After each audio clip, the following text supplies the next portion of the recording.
Welcome back, everybody, to the Nerdcore Podcast, the podcast that reviews movies and talks about nerd shit. This is episode 779, and it is your review of 28 Weeks Later. As always, this is the nerd you're going to hear the host, Sean Lance, my wonderful co-host, Brad Young Yoda. What's up, everybody? Wonderful Friday night.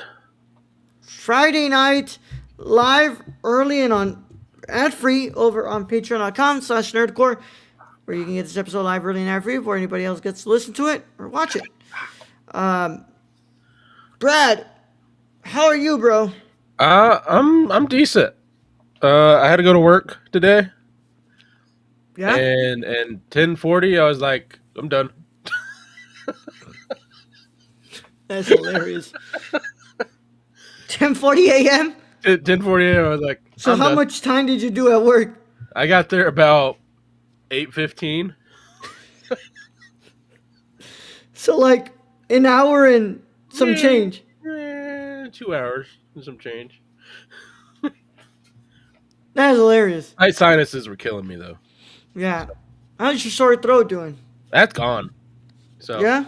now it's my sinuses, like my nose. Yeah. So I'm thinking it's like either allergies, because we got like a fire going on over in Mexico area. So it might be all the smoke and shit. Yeah. But yeah, or it could be a cold. So Who the fuck knows, right? who knows anymore? Yeah. Well, I hope you feel better, Brad. Yeah. I got some of those Dollar General drugs.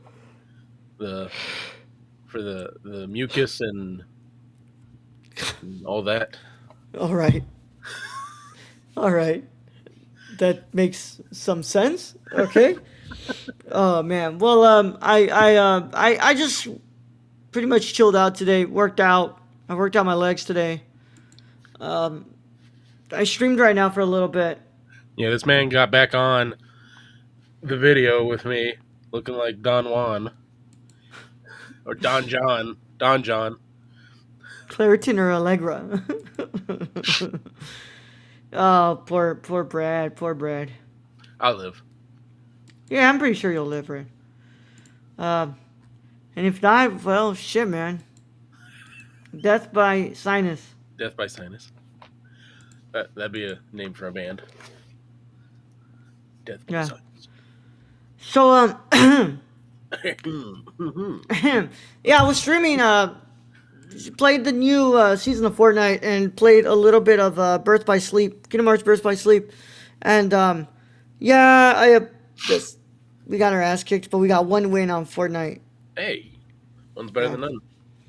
Yeah, and on Kingdom Hearts, I almost got my ass beat by the easiest boss. The first boss that you play on. You know. No, it usually works. It happens.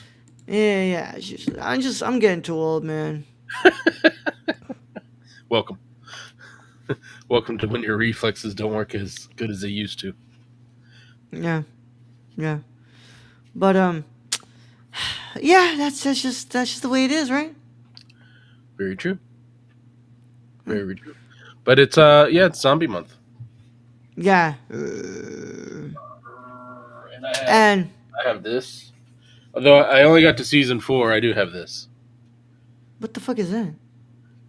Oh, The Walking Dead. Nice. Yeah, from Etsy. So Nice. it's sitting on my floor right now. Yeah. I don't have any wall space. Yeah. Until I Well, deal with all this shit.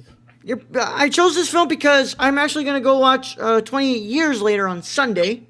That's gonna be, after watching this, that's gonna be ridiculous. Yeah. I'm just saying, that's gonna be some fucking ridiculous shit that's about to happen. Well, I mean, so look, I fully expect 20 Years Later to not really cover 28 weeks, and I fully expect it to just reference 28 Days Later. Because this is a new trilogy. It's just it's gonna be a new trilogy. Yes, it's a new trilogy. I thought this was the ending. Okay.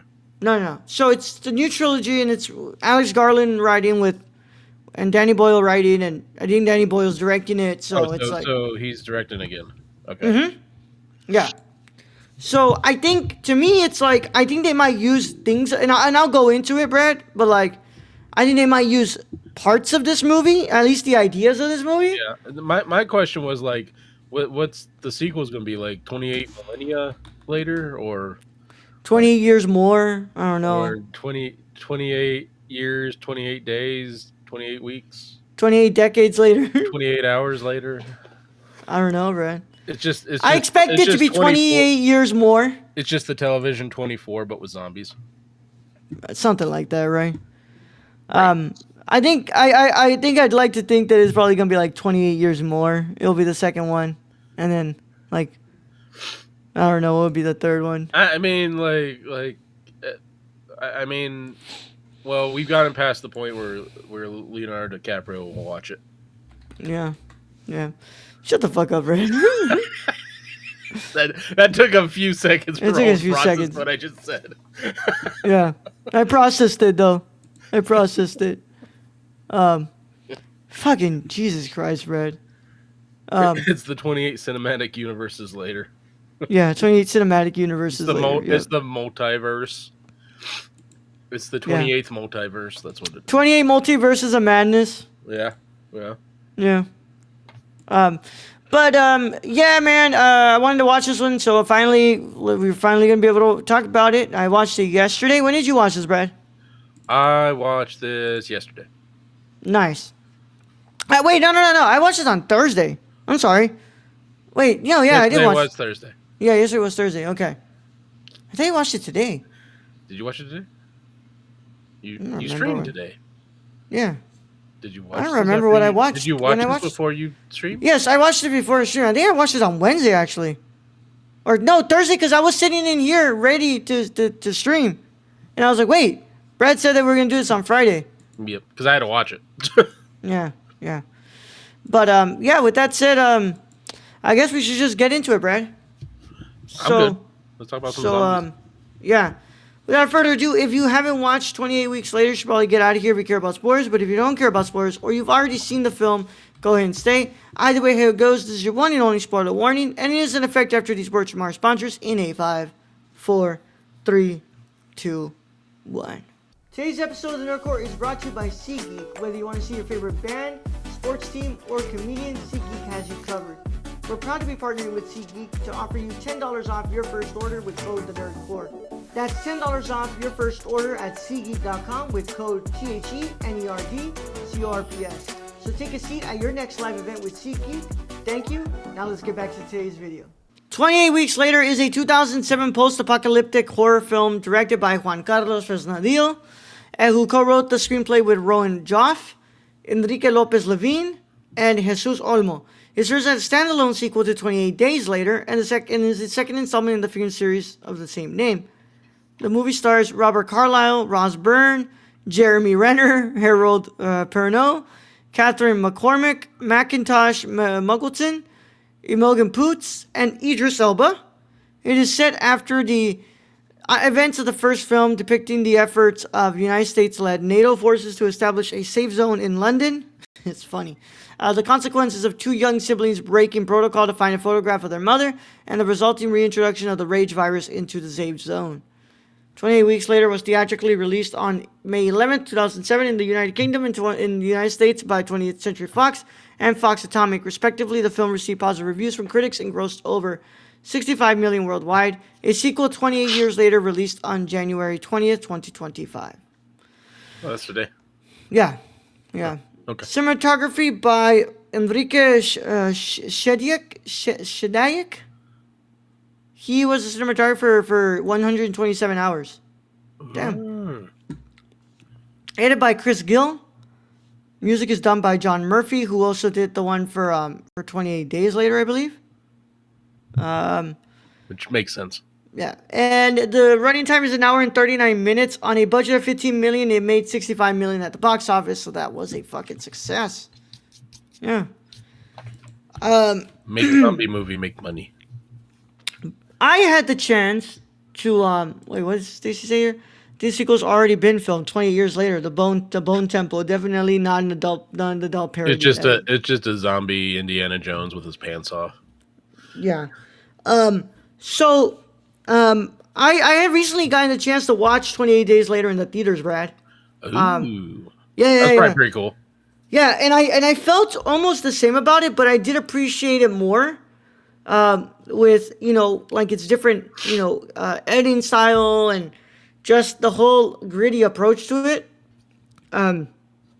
So I was very happy when I watched this movie to see that they still kept that same editing style, but of course the quality is different, very different. Um, I'm gonna say though, I think this movie is a step down from 28 Days Later, but it does have some very interesting ideas in there. But overall, I, I liked it, but I just don't think it's great. Brad, what are your initial thoughts? I'm gonna have to kind of agree with you. I don't think it. 28 Days Later was just such a different route to go in a zombie genre.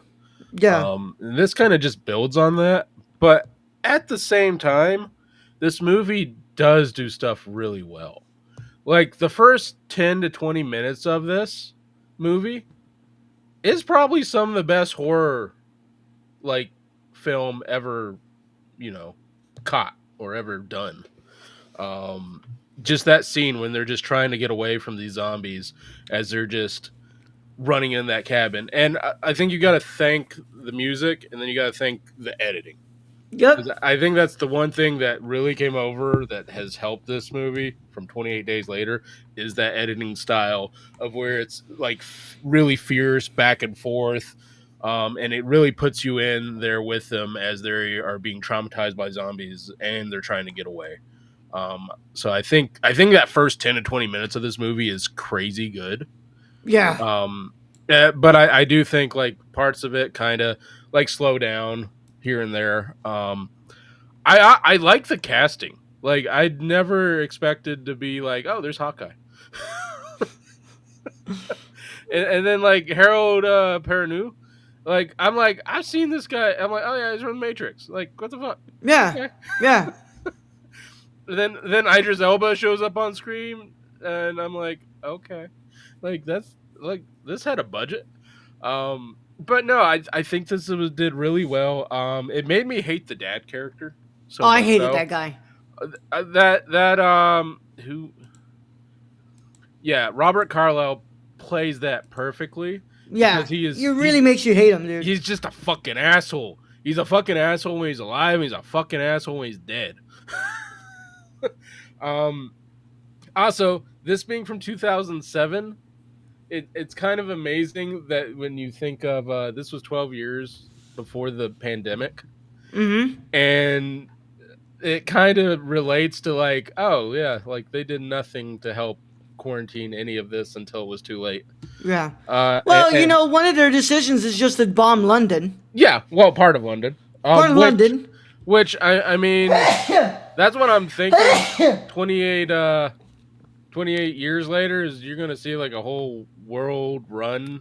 It's like overrun and just places that have just been completely nuked.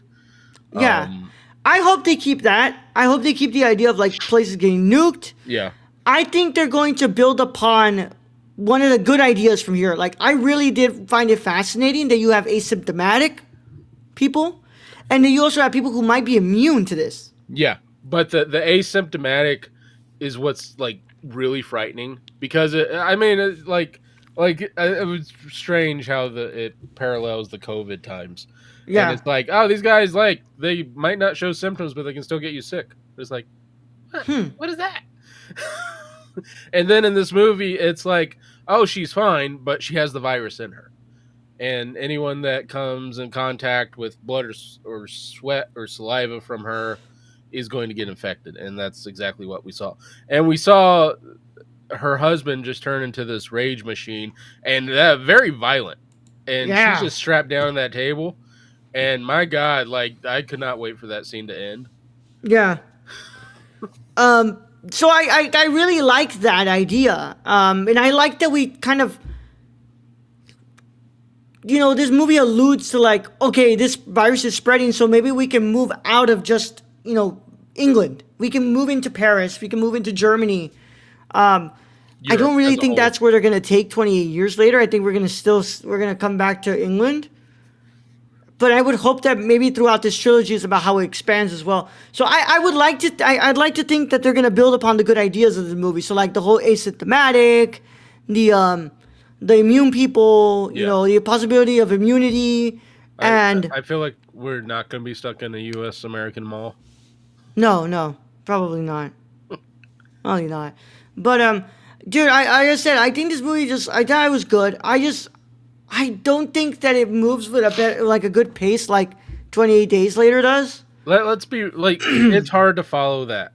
Like 28 days later, like I said, that just kind of very different from your other Hawkeye Human zombie, Torch audition. very different from your damn it, six. Very different from your other zombie movies that you had, like, because this wasn't just like The Walking Dead. This was like a virus rage machine, Yeah, and then it just ended up like, and I was fascinated where they're like, yeah, they all starved to death, so we can yeah. go back. Also, can we just talk about like, oh, they're like, yeah, we can't tell who's a zombie or who's not. Just open fire on anybody, no exceptions. Which, probably would happen. It would Honestly, probably, honestly, that would probably be how they would take care of that, because they would be like, we have to stop them here. If we don't stop them here, then it goes out everywhere else. yeah. Which is, And of course, what leads to them just being like, fuck it, just firebomb this place, carpet yeah, bomb it. yeah, pretty much. And Which they is still what a they still scene, miss Brad. some zombies. By the way, what a scene, Brad. There were a lot of scenes in this where I'm going, I didn't know CGI. Well, there were certain scenes where I'm like, the CGI was pretty bad back in the day, and then there's other scenes where I'm like, that was pretty good. Like, Yeah. I'm not a big fan of the way the overall look of this movie is. It's like, it's everybody kind of has this kind of halo, looking thing around them. I was like, I don't know why we doing that. Like, not really a big fan of that. But like overall, just kind of, I'm kind of like just fine with this movie. Like, it's good. That's the most I can really say. I'm not amazed by it like I was with 28 Days Later. I think if we're just talking that first 10 minutes, that would have been perfect. That Fucking first crazy. fucking 10, 20 minutes, like, goddamn. Yeah. But like I said, also, like, I think it's incredible that, you have, like, they expand upon some of these ideas. They bring in people with new weapons. You got fucking flamethrowers in there. So obviously, like, it's going to get even more, involved. So I wonder where, like, because if you've seen by the way, if you've seen the trailer for 28 Years Later, it kind of makes you feel like kind of Last of Us-y. And it's like, oh, we have factions now. And it's like interesting to me to kind of go down that route. Whereas, like, in this movie, it's like, oh, we kind of have the military getting involved now. It's like, But like, you think about it, we watched Night of the Living Dead, and that's kind of what happened. Is they basically, mob mentality wins over, and they form together to go take care of the threat. yeah, And that's to me like the actuality of it is, Yeah. like, your survivors would form together and try to survive. So yeah, like, do you think the whole like future of this, like, if they would have gone with the idea presented in this movie into the next one, you think like the whole future of this would be like, oh, we're gonna build immunity through these asymptomatic people? I think they would try kind of like Last of Us esque way, because that's what they were kind of hinting at until the doctor, like, she got basically a gun through her head, Yeah, gun butt through her head. But that's kind of what they were kind of leading to. But at the same time, you think about it, especially the ending scene that's shown, like, Paris being overrun. yeah, Like, are there going to be any scientists with the knowledge of this? I mean, even in Last of Us, you had the one guy who could do it, who said he could do it, but there's nothing like in his background that was really like. I mean, he was a doctor, but that's about it.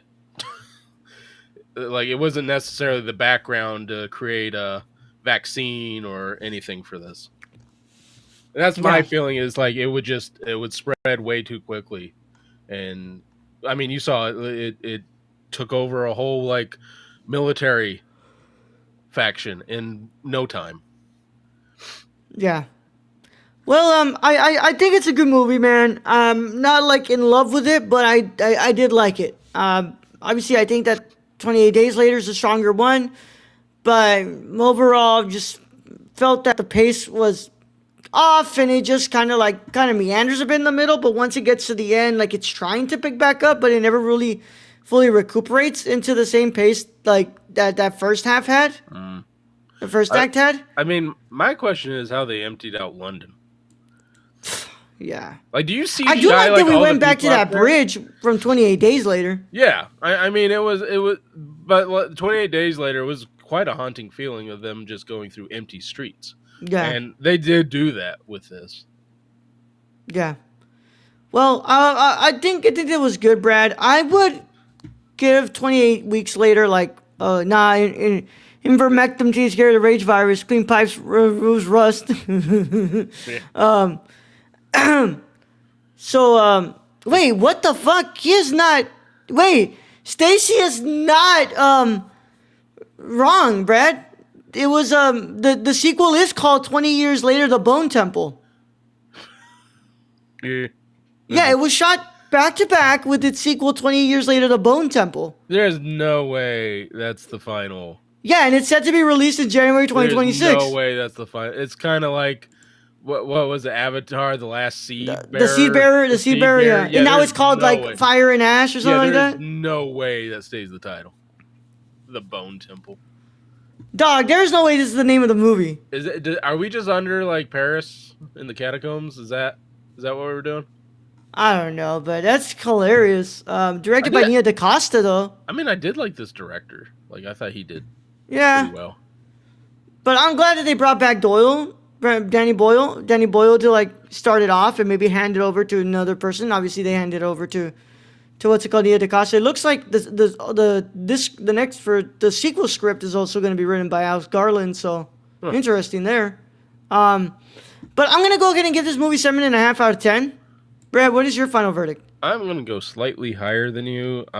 Just like I said, I think that first 10, 20 minutes, that might be one of the best horror scenes ever shot. And for that, an 8 out of 10. Yeah. I love that they kept the same editing, the same soundtrack. Oh, yeah. I just... The soundtrack, like the soundtrack just slaps.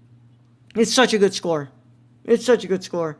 So, but I'm just kind of like compared to its predecessor, it just doesn't live up to that, and it just sometimes, like I said, sometimes it feels like the movie kind of meanders. So, with that said, that concludes our review, and of course, I hope you all enjoyed it. Thank you guys so much for joining us.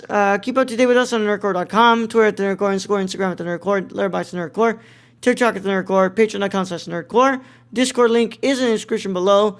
And if you made it this far in the YouTube video, make sure you leave a like in the review, subscribe to the channel, click the notification bell, and tell us how excited you are for 28 years later. If you're going to watch it, let us know. Or if you've already have watched it, tell us your thoughts in the comments. If you're listening to us on your favorite podcast app of choice, make sure that you give us a 5-star review and follow us on your favorite podcast app. All that helps us out tremendously. And, of course, we want to thank all our wonderful patrons. Without them, none of this is possible. We love you guys. Keep being amazing, and we'll keep giving you guys the best damn early access we can give you, and along with other cool stuff. Next week, we're going to be doing our Season 3, Episode 6 of Spawn, concluding our run through these 3 seasons. So, after that, we're going to be doing Fargo Season 1 for Stacy over here. Fargo. Yeah. But in the meantime, tell them about our executive producer, Shane, Brad. You can follow our friend Shane at twitch.tv/XSRK or on Twitter at ThriftedIL, or go buy something from the Subgod at depop.com/Prison City Vintage. Awesome. And of course, we don't just want to thank our Patreon supporters. We want to thank our wonderful subscribers, our podcast listeners, our patrons as well, of course, and everybody who's helped supports the Nerdcore in any form. If you follow us on the website, if you follow us on social media, if you subscribe to us on YouTube, if you listen to us on a podcast, it doesn't matter. We appreciate your love. We appreciate your support. And we hope that you all can continue supporting us. Thank you guys for being amazing. We're going to be back next week to conclude Zombie Month. And then Patreon Minipod on Thursday and Spawn on Wednesday. So go and check out all of that wonderful stuff. But in the meantime, we're going to be getting the hell out of here, Brad. We love you guys so freaking much. Brad, send them out. All right, Raul, the main host as always. Thank you to Stacy for joining us in chat. Thank you to our listeners out there, our Patreon supporters. We appreciate each and every one of you. And to end this episode, all I got to do is remind you to wash your hands. Young Yoda out.